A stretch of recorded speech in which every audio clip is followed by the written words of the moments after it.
Well, hello everyone. Wow, it's only been a week. That's right. And today is the last day of January.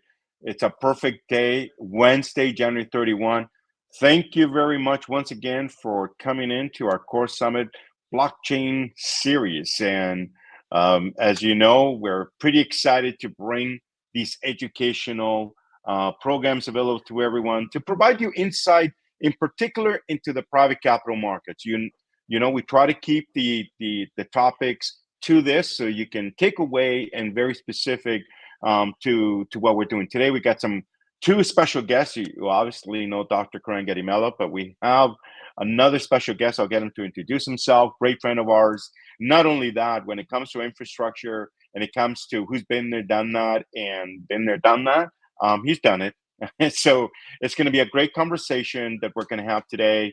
Of course, how can blockchain impact the private capital markets? I mean, what a mouthful of a topic, but it's exciting.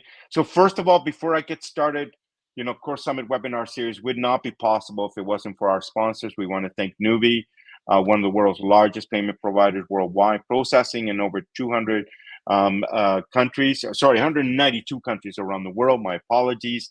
And a fellow Canadian company as well. So it's kind of great to see that leading on. And of course, KoreChain, the blockchain for the private capital markets that's gone through the qualification process with the SEC. So today, like I said, we're going to get started in this conversation. But before we do, because for the people who have not attended our Core Summit webinar series before, I'm going to ask Kiran if you could take a moment just to introduce yourself, and then we're going to introduce our guest, Mr. James Dowd.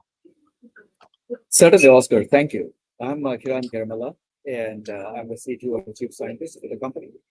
And I've been in the financial markets for most of my life, actually. And I grew up in the financial markets. I used to be a trader myself in the commodities and the futures markets. So it's very exciting what we're doing in this entire space. Along the way, I've written 3 books, 2 of them on process management and 1 on AI and blockchain.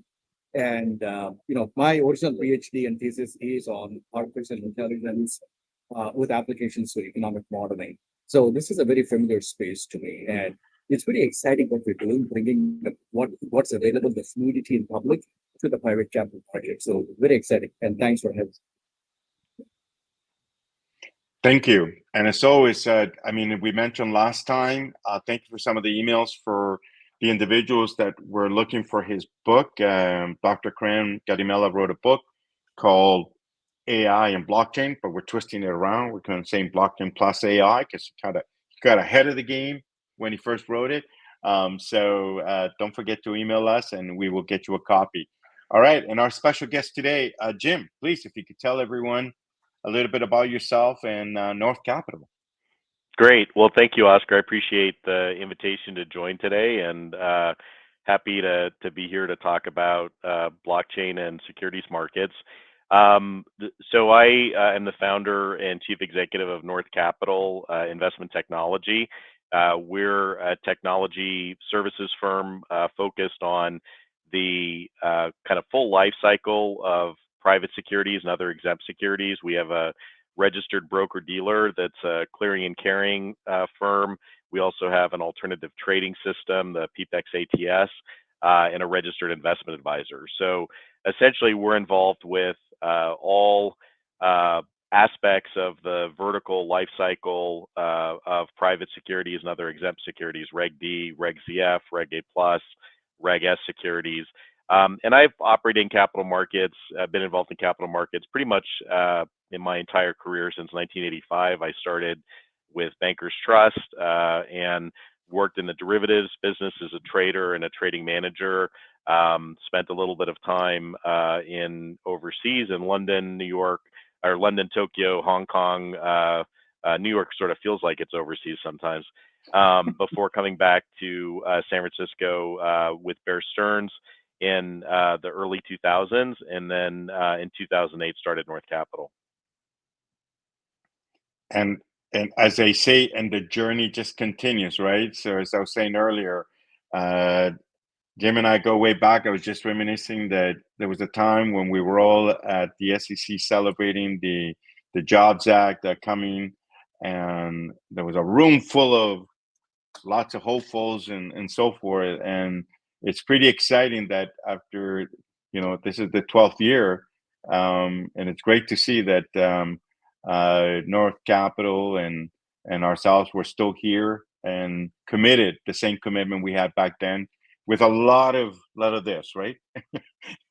Along the way. And now we have another element that's coming into the private capital markets that my personal opinion on this, as we get started in this conversation today with the three of us, is that I fundamentally believe blockchain is going to transform. And I'm not going to use words like it's revolutionary. It transform. And I'm going to break it down into parts for us that we're going to discuss, so it makes it fun. So from the compliance side of it, from the liquidity side of it, that we're going to use it just for this term, and then of course for the side that nobody else sees other than people like Jim and his team and ours, is the back office side.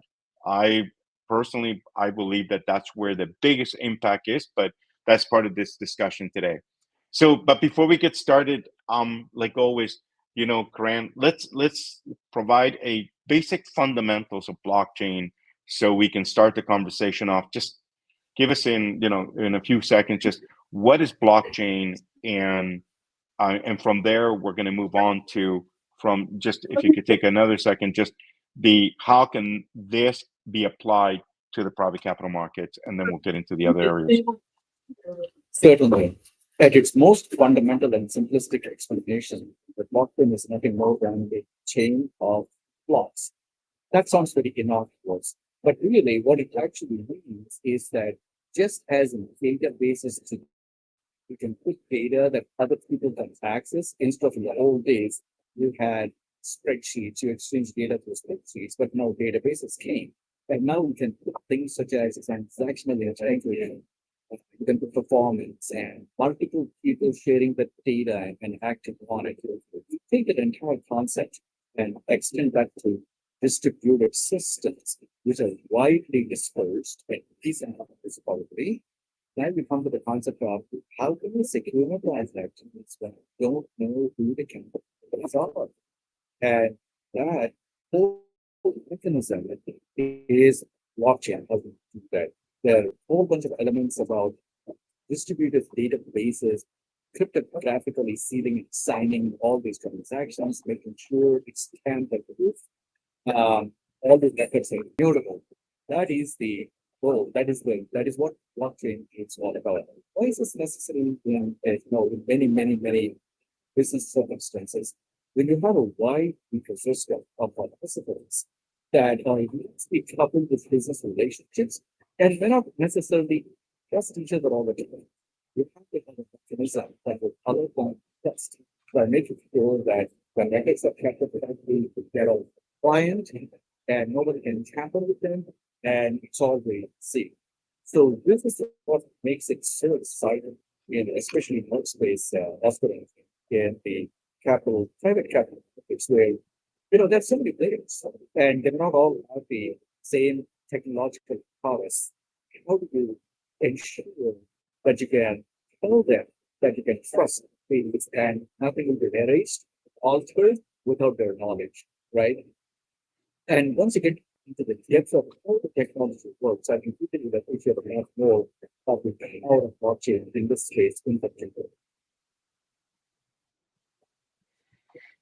I know it came a little unclear, and I apologize to everybody that Dr. Kiran is on his way back stateside, and his airplane got delayed. So we're very grateful that at least he's able to make it. So look, I know most people grasp the concept of the blocks and the importance, and obviously there's been this big discussion about private and public, but regardless of that, I think that everybody got the overview on the merits of the advantage of using blockchain and how it can provide that transparency, the security.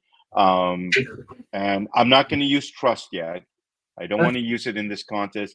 I have a reason for that, but we'll get to that. But also the efficiency. So, Jim, let's go into. I mean, one thing that with you and over the years, I know North Capital is a broker dealer, but I go broker dealer equals compliance. If I go back to when we first met, that's the first words that I remember coming from you. It was always about compliance. And the one thing that I also know about compliance, we're not the sexy guys in the room. We're the last ones they want to talk to, but look at that. We're the only ones still standing. Okay, so there's something to that. And so let's talk about how compliance can benefit from using blockchain in different aspects. Can it benefit from from the investor side, the issuer side, and then running your business side? Because look at all the years experience you have. Your insights would be phenomenal on this. Yeah, it's a good question. I mean, we'd certainly like to think that there is potential to use the technology in a way that will make the markets more compliant and more transparent than they are today. I mean, one of the problems with blockchain is, it's a little bit like the, kind of the story about the three blind men and the elephant. Depending on which side of the elephant you're on, you have a different perspective on sort of what it is and how it can be applied. We've pretty consistently been focused on the potential application in private markets.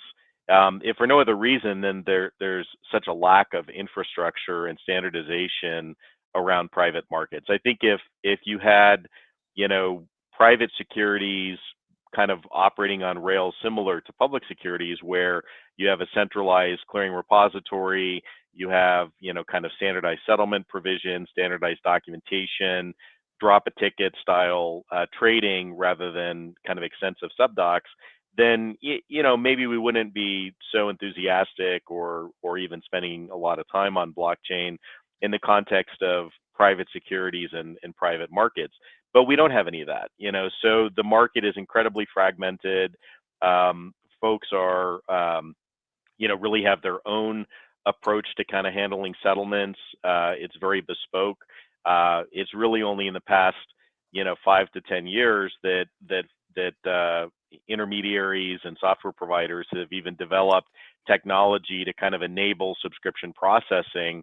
As recently as 4 years ago, we were still sending around faxes of subdocs, to kind of be able to do transaction processing. And most of that's been kind of now moved into the using more modern technology. But I think the promise of blockchain is that you could have open source autonomous systems that basically communicate data in a structured format between different financial institutions using technology that's distributed and open source and open standards. And we've run into, I don't think that that's coming immediately, and there surely have been some activities that have slowed down and potentially thwarted the potential application of the technology, because unfortunately there was a lot of fraud and abuse of sort of technology in the early days of the market, sort of 2017 to 2019 and even up to 2020. And so I think this kind of boring, non-sexy aspect of the technology, as you described it, the compliance piece, is kind of fallen by the wayside. So if everybody is kind of focused on the abuse and the fraud and the sort of the FOMO associated with the technology, then the kind of the technical aspects of it are sort of far less interesting to people on a day-to-day basis. But we still believe that there's promise there. It may not be in exactly the format that we thought it would be carried out at the beginning days, but there are elements of the technology, attributes of the technology that we think could be used to make the market more efficient, more seamless, and more compliant. And you know what? I like the journey you've been in, because you're candid. I mean, you were one of the first to explore the publics, as I did as well.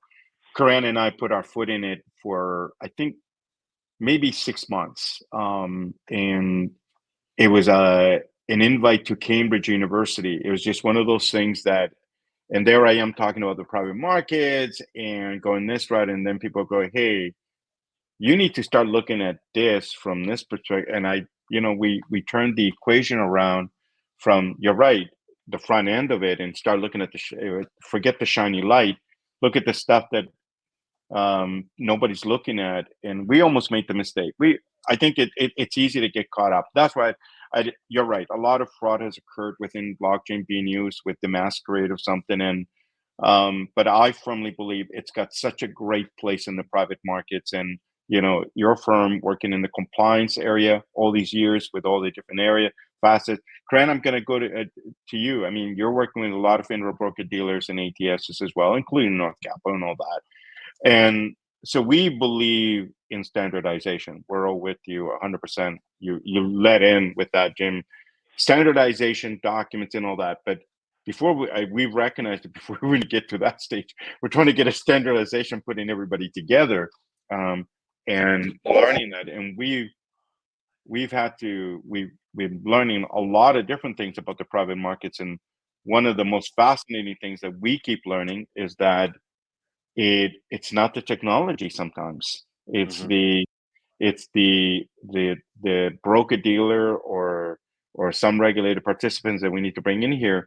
Their concern is about their business and what this means. Are we moving them away out of it? Where are we taking this and it's going to be over here and they're no longer in control? So we've had to spend more time bringing that awareness to them beyond what the true value. Look at that, it's an immutable record. Yeah, I'm already there. I like this, and it's efficient. Oh yeah, and it's transparent. Oh, I love it. But what's going to happen to my clients? Hey, can Jim go after my client? No, he can't.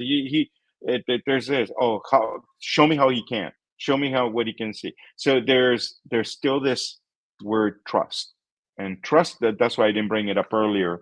100%, because in trust is one of those things that we knew 2024 was going to be about compliance and trust with blockchain. 100%. It's there's no other two words that are going to come out of people's mouth when they're engaging with vendors like you and me. It's going to be those two things. Can you give me a process that's compliant? It may not be as sexy as you like, but it's compliant. Yes. And can I trust you? And that's it. And this one is even a tougher one because, December 2024, a very prominent vendor in the space didn't break securities law, didn't break privacy law, broke the law between Jim and Oscar, which is the handshake that says, hey, we don't do that. Here's our charter. We would never use your information. Yes, the rules, and it says you shouldn't, but if you put in your terms that you will, the user is aware and so on. So, and I've discovered that the reason our industry has been played with that fragmentation and the size of it is because of that.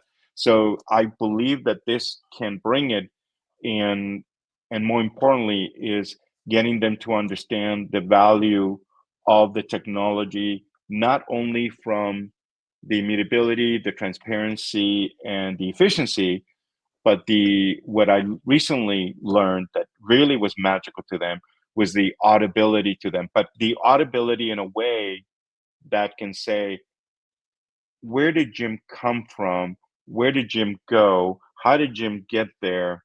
And this way, I can feel comfortable putting my business on this infrastructure so I can operate within the lines of compliance.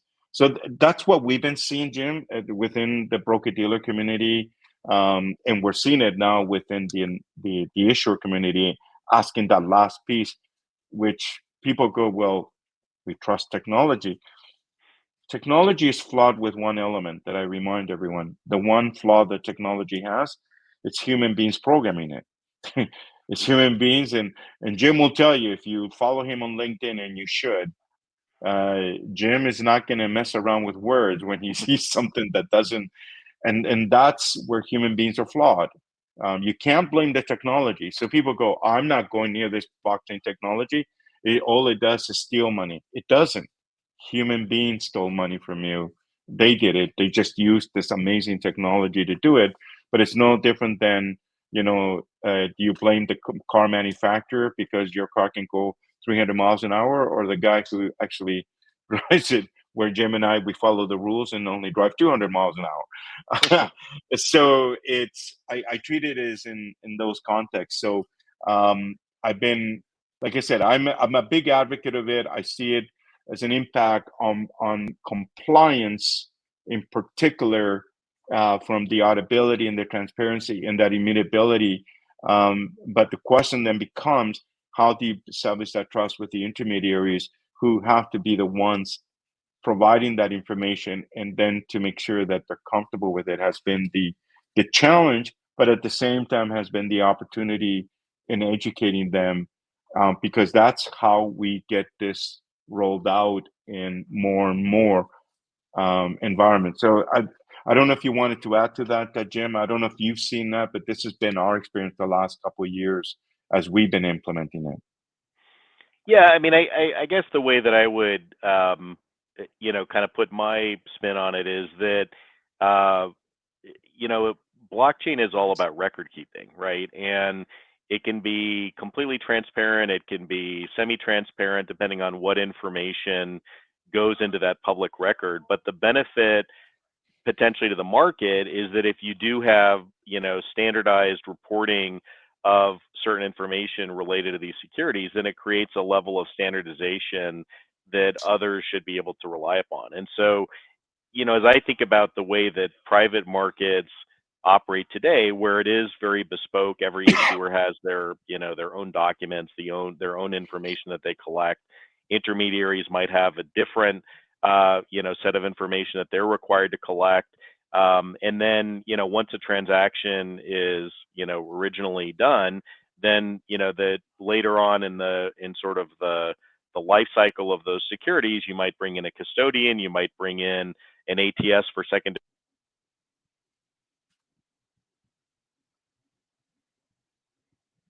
I got muted for a second. You might bring in other securities as though, other custodians and other intermediaries as those, as those securities are moved. Those are situations where blockchain could potentially help in kind of monitoring and reporting on those different procedures and those different steps in the process. And again, it requires, like any type of network-based system, you have to get kind of critical mass of people buying into whatever the common protocol is or whatever the standards are. But we haven't really had a lot of success in the past with traditional technology in doing that. And at least at the early stage of discussions around blockchain, there's a lot of focus to kind of develop common vernacular around the different elements of those securities transactions and how they might be reported in a public and transparent way. So, none of these issues gets worked out, kind of overnight. There has to be a collective will and a collective interest and understanding that the value to be created by having that framework is kind of accrues to everyone, and not just to sort of one person or the other. But I do believe that the table is getting set for that type of breakthrough in the next 5 years. It's just going to be in everybody's interest to kind of clear out the paper backlog that's happening with a lot of these securities. And and there's some regulatory developments I think that will kind of usher that along.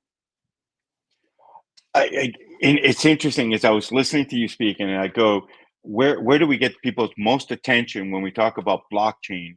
And you kind of started saying, because people don't appreciate the value of blockchain. They go, hey, I need blockchain because I wanted to make it liquid.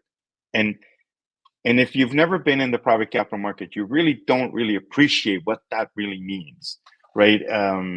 I had a really great discussion with a lawyer that I've known for as long as I've known yourself, Jim, and He is in the tokenization space. We're going to have him as a guest, Louis Cohen, great individual. And we were just discussing something that I go, Louis, you know, there's something happening in the market today, and it reminds me, and you have to kind of be an old guy like me. It goes back to the days when we finally came to the light. Ding. Okay, hey, IBM, Oracle, why don't you try to find a way to work together? One of you does banking, one of you does healthcare. Why don't you try to just one item that you guys could and it became that starting point. And how does it relate to blockchain? With blockchain, everybody thinks that, and these are his feedback to me. It goes, Oscar, the industry has been thinking that it's got to be Ethereum or that's it. And he's now realized that it can't. There are going to be vertical markets like the one, Jim, you and I are in, that there are some lots of different rules and you need experts in there. So I was giving him, look, for a primary capital raise, for you guys to reach the general public, you need a FINRA broker-dealer, you're going to need a bank for escrow, you're going to need payment rails, a lawyer, an auditor. I mean, these are all registered and everybody's regulated in different ways, and you got to satisfy, and an SEC registered transfer agent or a registered custodian, which North Capital provides. But whatever those things are, they're all regulated, and every one of them has a rule to follow. And so that's in the primary. And he goes, why are you separating? Because on the secondary, there are now more different rules. And depending on the regulation and so on. And that's when the light just, and I said, that's why I'm not opposed to public chains at all or any that. I'm just saying that there has to be these specialized sectors. I can't speak for healthcare. I can only speak for the private capital markets, because if we're going to bring this to the market and bring what you were saying, liquidity, there is no way it's going to happen unless we follow regulators. And regulators, it's not just one, they're regulating many different entities. So, and I've been in countries, I'll give you one example, United Arab Emirates in Dubai, they decided to take what they thought they were going to take one of the Jobs Act regulations. Oh yeah, we like this. You know what? We're going to give everybody the ability to raise $5 million from the general public. Everything was great. Everybody is exciting. Lots of Bing Fair. We went there. We had we got our tokenization registered, everything. So they were ready to go. But there was just one little item that forgot to change. So you could raise $5 million, but only from 20 people. So, and I know you go way back to this where people go, well, listen, we're not going to follow that. We're just going to go use the other regulation that we don't need to follow that, the Reg D rule. But then finally, the argument has come up, what's the value of tokenizing when you can only have 2,000 holders? So we're finally asking the right questions. And because of that, even Louis said, I think we're getting to the convergence where the conversation is finally opening up to say these chains are fantastic. They serve a purpose. They're building an infrastructure, and there's nothing wrong with an infrastructure being connected to another infrastructure that brings the two marriages together, but satisfying that, North Capital is going to be okay from a custodial, broker-dealer, secondary ATS. You have many licenses. For us, is the transfer agent. If we can satisfy all that in our broker-dealer, wow, everybody's happy. We're all transacting.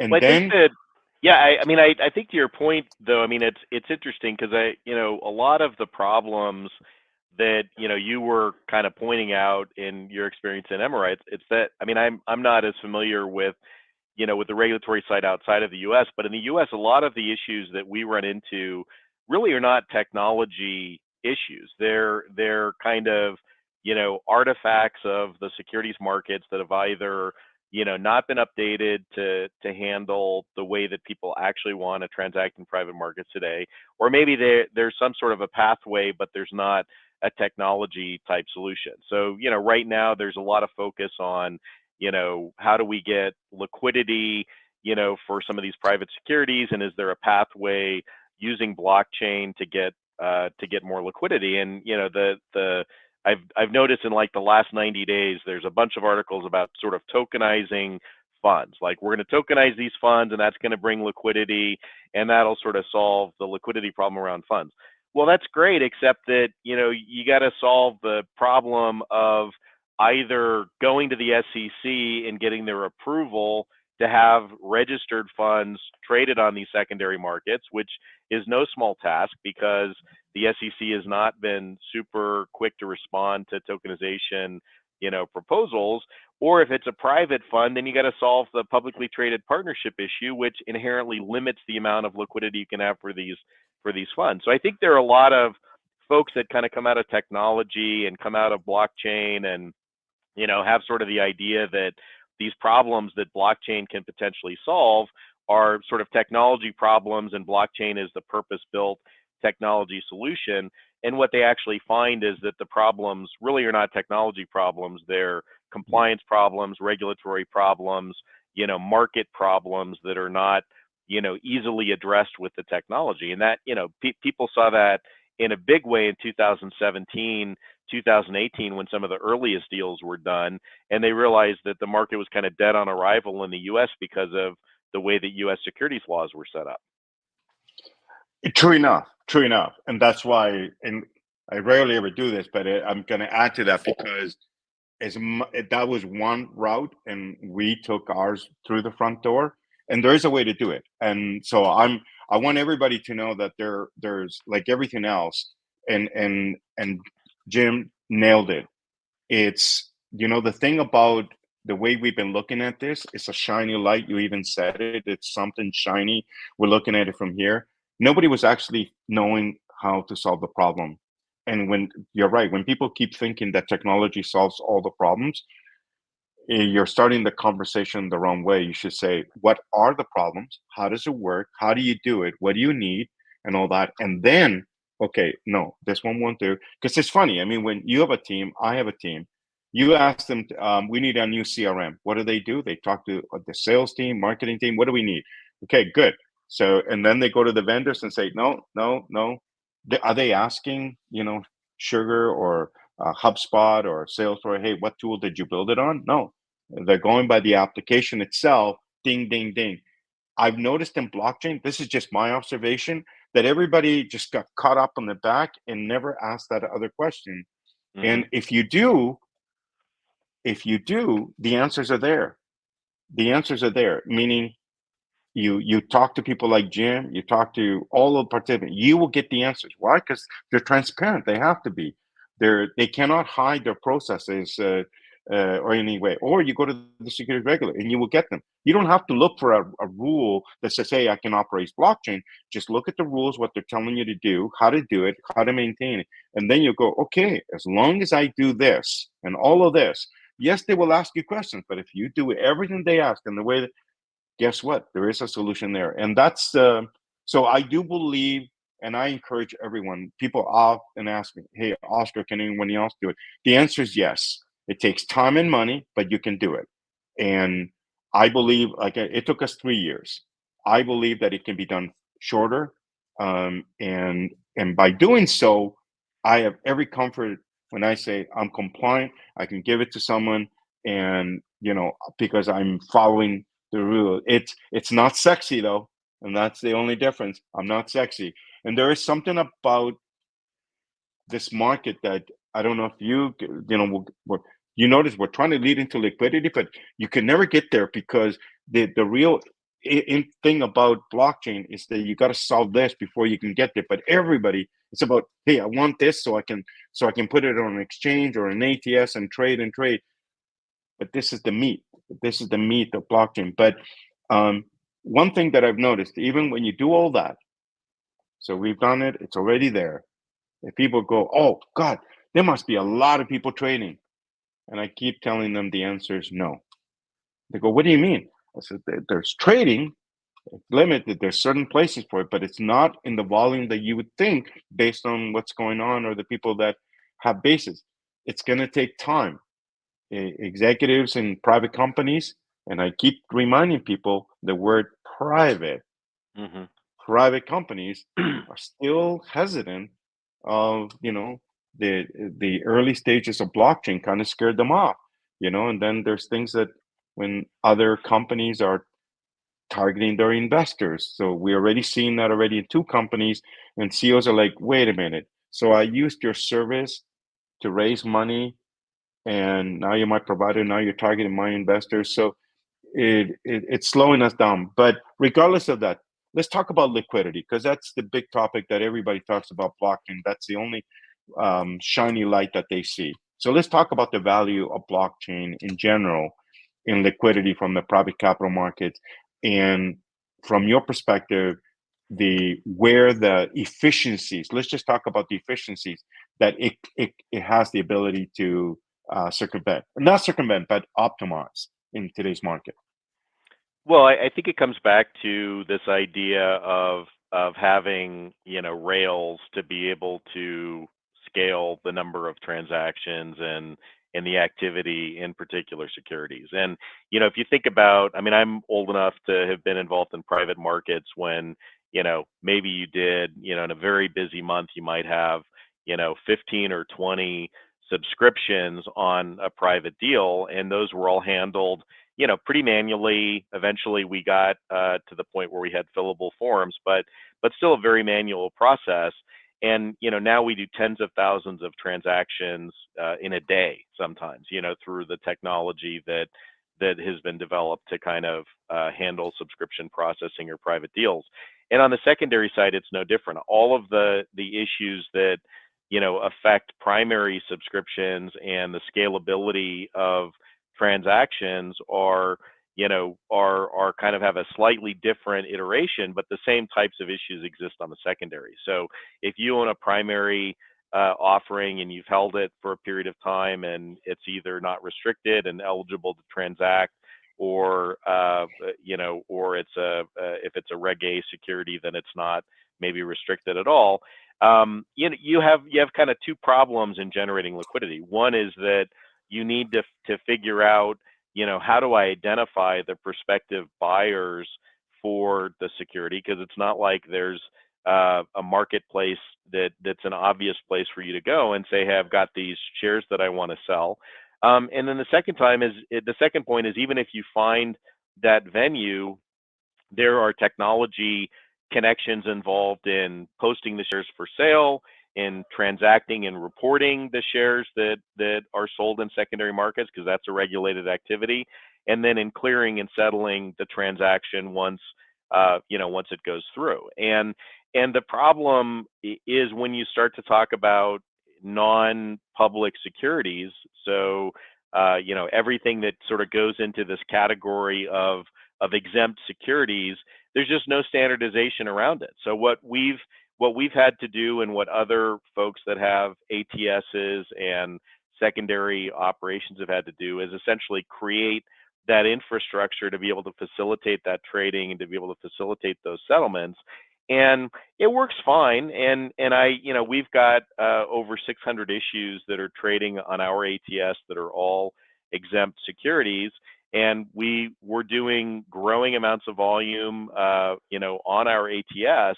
But what we don't have currently is there's not like an ecosystem where you have, 50 broker dealers or clearing firms or custodians and transfer agents who are all, kind of interacting. It's much more of a bespoke, type arrangement where we try to persuade new brokers to get involved, new clearing firms to get involved, to kind of expand the market. So the technology, in a sense, is an enabling tool to kind of create that market expansion. It's not going to expand the market on its own, but you can't expand the market unless you have scalable rails to be able to allow the market participants to get involved. So that's kind of the way that I look at it. Is it's necessary. It's not sufficient, but it's necessary to be able to expand secondary markets. And we still have all the problems that you described earlier, that some issuers don't want to have secondary markets. It's not in their interest necessarily to get investors,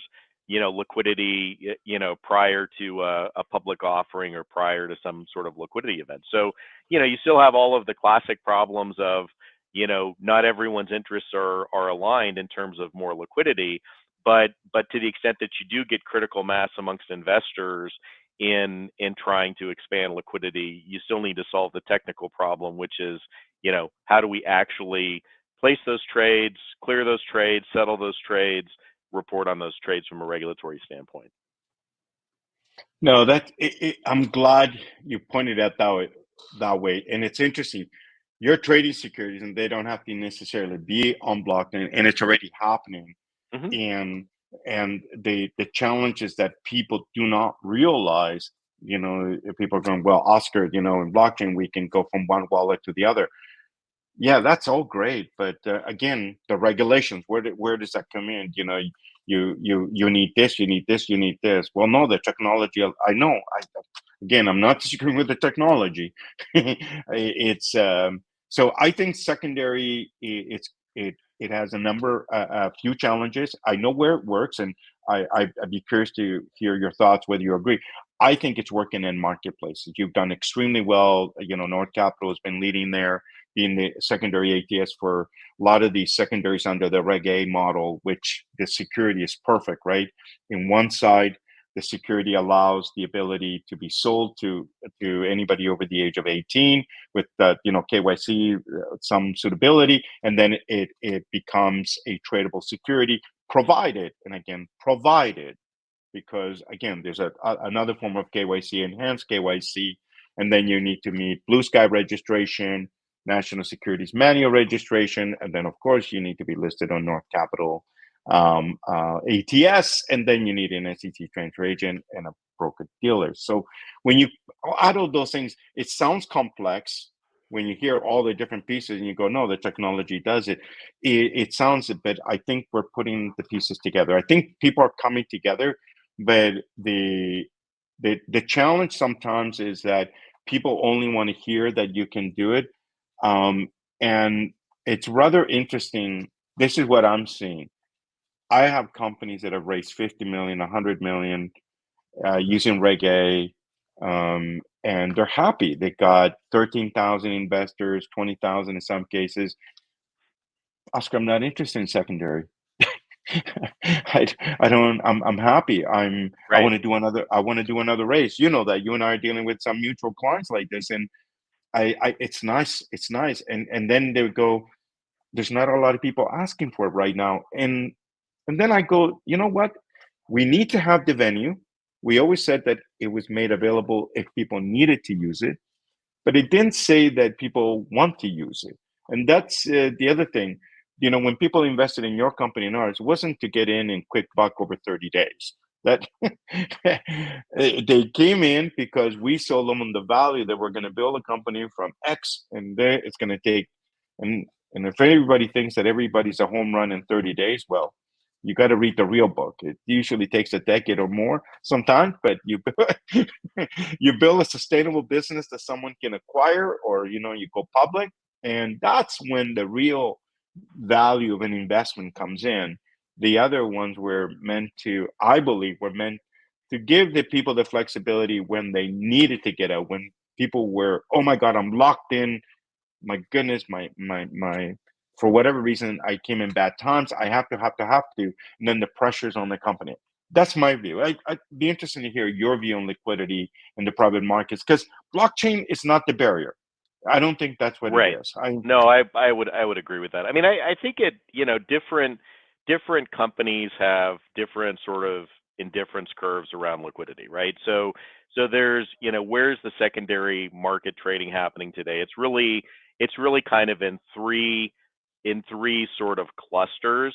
One is in companies that are, in relatively late stages of development. They have established businesses. They potentially could go public if they wanted to, but they've chosen to stay private, and they have sort of an interest in creating some liquidity for their early investors, especially employees who maybe want to monetize a little bit on their early involvement in the company.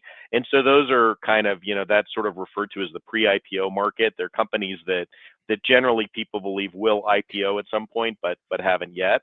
And, in a lot of cases, I would say that the secondary trading in those shares is tolerated by the company, but not encouraged. There was a fairly kind of significant news event a few weeks ago with Carta in essentially kind of highlighting that Carta was apparently soliciting investors in the cap tables of these companies for secondary trades, and the companies weren't supportive of that. That it and it became an issue. It became a thing, and Carta subsequently exited that part of their business because of the potential trust and privacy issues that that became kind of the focus of the news attention. The second cluster of companies where their secondary trading is what I would call developing asset classes or minor asset classes. So, single real estate projects where developers are interested in funding the deals and then creating liquidity right away. So you have more of a kind of a real-time market around individual projects, and that business has been growing pretty steadily. We have another large issuer that's going to be coming onto our ATS over the next few months that I think will be very newsworthy in that regard. And then in areas like collectibles, which are kind of an emerging asset class for investors in the alternative side, and we have a number of large collectibles issuers. That's actually the vast majority of the 600 plus listings that we have on our ATS, where they have an interest in creating and sort of facilitating markets, facilitating liquidity in those assets because it makes them more investable by default. And then the third area is this whole area of secondaries and private funds, which is not something that's available to retail investors or to kind of the general accredited investors because of some of the restrictions. And you really don't have kind of complete liquidity because there are limitations around privately traded partnerships that sort of limit the amount of volume that can happen.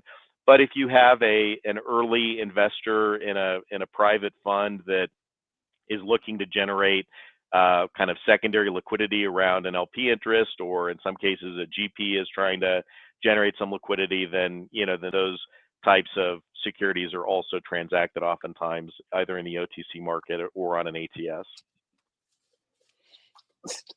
Thank you for that overview. I'm glad I was taking notes, by the way. Like, I'm going to follow your classification because it is true. We know people ask, where is it happening? Where it's not?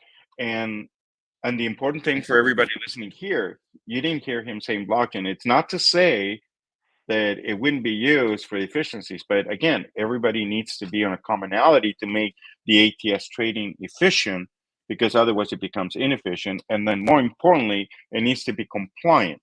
And this is the other part of the elements. Just because you did KYC, and I have a problem with KYC because everybody has a different definition of it.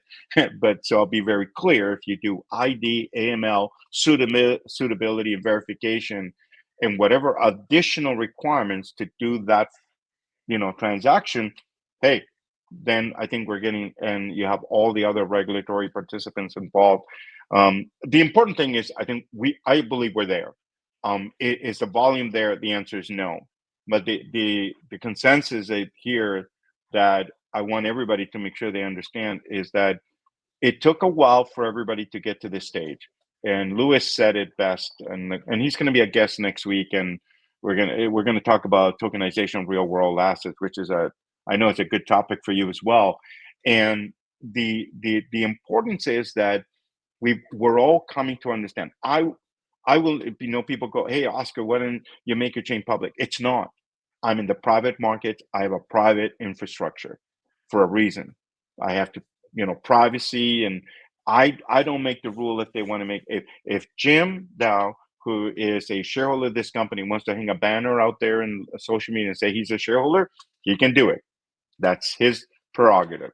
And everybody else, we all have to kind of, the company can view who he is, the broker dealer, the ATS, the transfer agent, but everybody else, we're off limits. We have no visibility to it. And so, and we shouldn't, unless the individual agrees. And most people don't. Look, before this, I contacted to see our support. how many people are asking, is my information being used for anything else? Yeah. It I didn't want to bring up the issue of Carta, but that's why I was talking about trust earlier, because of this incident. 6 years ago, Dr. Grant and I and our team, we published a document that people go, why are you doing this? Because when we started our company, we wanted to people know what we do and what we don't do. And one of the things that no matter what, no matter how big our investor base or user base gets in here, we have never, ever, we don't even email them. We've never emailed them. And people go, but you got a base, you know how you can harvest it. It's not my data. Like, you got to understand, the only data that's mine, I can tell you the number is that, but the individual, that, no, not none of that. And it is now become important. People, and we were publishing our charter again, republishing it to remind everyone. And it went beyond, I mean, where we don't extend ourselves in fees with other providers, but this goes to show you that the technology is not the issue. Technology is the efficiency in this process, and it can be very impactful. And all of you that are listening today, and Jim is correct. I believe it's going to be shorter than 5 years, and the reason I believe that is because things are shifting. What happened Binance and FTX is now coming to a close. Good leadership is coming in. I know Jim will be happy. I'll be happy. Why? These are people that respect the word compliance. When you get into a conversation with them, okay, I get it. I know what you mean. Rather than, oh, no, we don't do that. No, this is going to be a very different companies. They're not going to go away. They're going to be and it's going to trickle down to everyone. It's going to bring, and we're going to see these cross-link environments coming together. Okay, you know what? We're going to keep doing this, but when it comes to private security, we're going to go to North Capital. We're going to go to KoreChain. We're going to talk to them to bring that solution together. And look at you, our companies. We're doing the same thing right now with Custodio. We're taking it to a client the way they want it, and we're not removing any of the regulatory items. None. It's still the custodian, the transfer agent, all of those things, but we're giving it to them. They want the efficiency. So people do care how it gets delivered. So so if that should be the starting point, and then making sure it's fully compliant. So this is one of my it's one of my biggest topics right now, Jim. So I'm excited because you invited me to Salt Lake City, and we kind of got it started there, which is good. And this is continuing that, which is building a compliant infrastructure that people can trust is so big now, because before we were only dealing with compliance issue, but you brought up Carta. Now we brought up something that you can't put in technology. It's people like you that put their name on it, sign the document, and say, "Yep, this is what no regulator will ever stand here, and this is my business, how I run it." I believe we've now come to that. So I'd like to hear your final words regarding blockchain. You've been on it long enough. Where do you see ourselves 3 to 5 years? I know you brought that this is kind of the time frame, but let me hear your other thoughts regarding how do you see this overall in the next few years ahead. Well, I think the biggest potential is actually that something that I didn't really spend a lot of time talking about it. You kind of alluded to it earlier with some of the business that you guys are involved with, but I think that the opportunity to kind of have a globalized settlement infrastructure is really the most promising aspect of it. And there's been a lot of talk about in the U.S. context that the U.S. is falling behind, and other kind of locations are developing more blockchain friendly regulatory environment and the like. And I don't know if any of that's exactly true, but I think that where there's definitely a benefit from technology is where you have larger markets, more decentralized markets, and you have kind of a standardized infrastructure that kind of transcends. So the securities markets globally are still fairly parochial, in the sense that the U.S. has the U.S. market, European markets have their markets, Asian markets have their markets. There's not a lot of global interoperability. And in fact, there are fairly complicated structures designed to kind of bridge those markets with ADRs and ADSs in the US and dual listings and the like. And I think there very much is an opportunity with blockchain to kind of break down some of those barriers, make them a little bit, easier to have securities that are, traded and distributed and, offered globally. It doesn't make any of the compliance obligations go away. It doesn't, there's no magic to blockchain that sort of eliminates, securities laws or even makes them easier to comply with. But I think what it does do is kind of provide for standardization, open standards, open source technology potentially that makes it easier for some of these markets to be more interoperable. So I think we'll see. We're already seeing adoption in the institutional side. I think we'll see more of that. Potentially, it starts to expand as people realize that there are certain problems that can be solved with blockchain that maybe are not easily solved with other technology. And it'll be baby steps. People will have a particular problem that maybe blockchain provides an ideal solution, but a lot of these kind of all singing, all dancing, systems that are supposed to solve all these problems at the same time, I don't think those are going to gain a lot of traction. I think that we're going to see people kind of dial back their expectations. Nobody's going to be trading New York Stock Exchange listed stocks via blockchain. I don't think the NYSE has anything to worry about. But I do think there's potential in some of these other minor markets. Well, and they're not even that minor, but they're markets that don't have infrastructure today. I think that's where a lot of the opportunity is. And thank you for that. And what I'm going to add to this, so you're an American, we're Canadian, and we're friends. And I can tell you, I'm very grateful, one, and being a Canadian, I can tell anyone here, there is no other country in the world that has the best regulations as the United States. People think it's painful. It's not. It's painful if you don't know how to read. I'm sorry. I'm going to make it as simple as that. That's one. It's painful if you don't know how to reach out to people. Because the people out there, there's you, there's Sarah Hanks, Douglas Ellen. I mean, the list goes on and on that you can learn everything you want to. I don't think there's anyone out there that you couldn't get the answers to. You may not want to hear the answers. Okay, that's a different. And so I've been working in the UK, UAE, Australia, Pakistan, Kenya, every country. You know what they all want? They all want to copy USA Jobs Act. And that is in essence what people need to understand. If they want to. And if they even stray outside of that concept that they're going to open it up, well, we saw Gibraltar in Switzerland. Where are they now? By the wayside. At the end of the day, nobody has any issue about tokenization or blockchain. It's just that every country's got laws. One country cannot create laws over the other unless the other countries have agreed. And US does a great job of working with other countries as they create regulations to make sure the other ones didn't. They do it in an isolated box. Look, I live in a country that's got 13 securities regulators. When I say 13, I mean 13. Yeah. Not like US, it's got 50 and then one. No, it's got 13 you got to report to.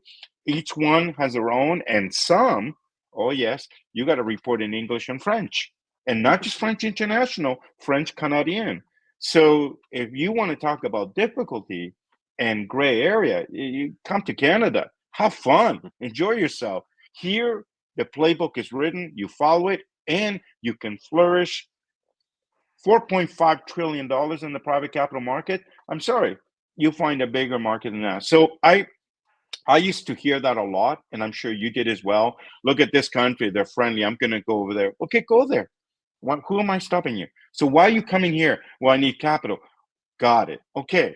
Mm-hmm. So over there, you're going to develop, but you need the capital. So it always comes down to, so people often ask me, Oscar, so how can I use those? I said, market to those people over there. No, but I want to, okay, so you want the money then. You're after the money. See, the money, let's face it. What is the United States? It is where the capital is. So if you can get that in your head, money is here, and then you know the rules, man, you are going to have fun. Because if you do it, I mean, look, it's not difficult. It's challenging becoming a broker dealer, but you can do it. It's all of these things are just work you need to do like any other business. So I'm optimistic. I'm excited. I do see I think the fact that institutional is now looking at this in a very different light. They have more information in front of them. They're starting to ask the right questions. They're asking, here's the problem. Can you solve the problem we have? Rather than tell us about this technology. It's about problem solving. And I think we finally got there. It only took 10 years, but it's okay. We're finally asking the right question. And because of that, Jim is correct. We're now, because we're asking the right question, we can now move forward and flourish. And I think that's why we're going to see more topics that are going to be very meaningful, very thoughtful. And everybody needs to listen to what Jim said. Not one company can solve you. Not one company can be everything. Not one company can be the BD. If you become the BD, the ATS, the transfer agent, the custodian, the this, to operate it, you became an island. Okay, I can point to a few islands we have already in the market, and I can tell you how big those islands get. You know, that's not solving the problem. It's because again, you can become all those things and you can acquire them and all that, but that's not the goal. The goal is to how do you do it and create an infrastructure. We Build a started with that network. terminology. Yeah, You totally bet. agree. Well, Hopefully in 6 months' time, we'll be talking about some of the successes that we're seeing in blockchain. And you know, it seems like a topic that you know, we keep talking about the promise of blockchain. At some point, that promise has to turn into some reality. So hopefully in a few months' time, we'll be talking about some of the successes. We will. Of course we will. Of course. I mean, you and I that's what our companies are doing, working together to bring that. But we're starting with a problem first rather than the shiny light. So again, thank you, Jim. And I know we went over the time Thank you, limit. Oscar. Appreciate it. You're welcome. And I do apologize to everyone for Dr. Garimella. He had to board the plane. He's making his way back to Florida, sunny Florida. He's got a 17-hour flight or something like that to come back. Until next time, until next week. Next week, we're not going to be on Wednesday. We're going to be on Thursday. We're changing it up a little bit. We're testing, and we're going to have some great speakers. We are going to have Jim and his team back again at another series and continue these conversations. And we encourage you to as well reach out to us, ask us questions. What did we miss? What would you like to hear from us as well at our next event? So thank you again, everyone. Have a fantastic week. To our next KoreSummit. Take care.